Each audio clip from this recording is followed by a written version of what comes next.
അതായിരുന്നു അവരുടെ തത്വശാസ്ത്രം. അതുകൊണ്ടാണ് അവർക്ക് സ്വാതന്ത്ര്യ സമരത്തിൽ പങ്കില്ലാതെ പോയത്. അത്തരത്തിലൊരു സംഘടന രാജ്യത്തിന് സ്വാതന്ത്ര്യം ലഭിച്ചതിന് ശേഷം അവരുടെ ആസ്ഥാനത്ത് എന്തിനാണ് ത്രിവർണ്ണ പതാക ഉയർത്തുന്നത്? 1947 ഓഗസ്റ്റ് 15 ഇന്ത്യക്ക് സ്വാതന്ത്ര്യം ലഭിച്ചപ്പോൾ നാഗപ്പൂരിലെ അവരുടെ ആസ്ഥാനത്ത് സ്വാതന്ത്ര്യ പതാക ഉയർത്തി, ദേശീയ പതാക ഉയർത്തി. പിന്നീട് 50 ജാനുവരി 26 അന്നും ദേശീയ പതാക ഉയർത്തി. പിന്നീട് 52 വർഷം അവര് ദേശീയ പതാക കണ്ടതായി പോലും ഭാവിച്ചില്ല. പിന്നീട് 2002 ജാനുവരി 26 RSSന്റെ ആസ്ഥാനത്ത് ദേശീയ പതാക വീണ്ടും ഉയരുന്നത്.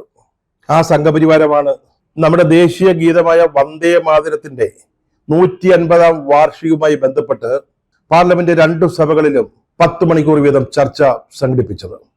ലോക്സഭയില് മോദിയാണ് ചർച്ചയ്ക്ക് നേതൃത്വം നൽകിയത്. പതിവ് പോലെ രാജ്യസഭയില് അദ്ദേഹത്തിന്റെ സെക്കൻഡ് ലെഫ്റ്റനന്റ് അമിത് ഷാ ചർച്ചകൾക്ക് നേതൃത്വം കൊടുത്തു. മോദി, അമിത് ഷാ, പിന്നീട് BJPയിൽ നിന്ന് ഈ ചർച്ചയിൽ പങ്കെടുത്ത ആളുകൾ, ഇവരുടെയൊക്കെ പ്രസംഗം കേട്ടപ്പോൾ RSSോ അല്ലെങ്കിൽ BJPയുടെ മുൻഗാമികളായ ജനസംഘമോ അവരാരൊക്കെയാണ് ഇന്ത്യക്ക് സ്വാതന്ത്ര്യം നേടിത്തന്നതെന്ന് അങ്ങ് തോന്നിപ്പോയി. അതായിരുന്നു ഇവിടെ ലക്ഷ്യവും. ചരിത്രത്തെ മാറ്റി വരയ്ക്കുക, മാറ്റി എഴുതുക. അതായിരുന്നു ഈ വന്ദേ മാതര ആചരണത്തിന്റെ 150-ാം വാർഷിക ആചരണത്തിന്റെ പ്രധാന ലക്ഷ്യം.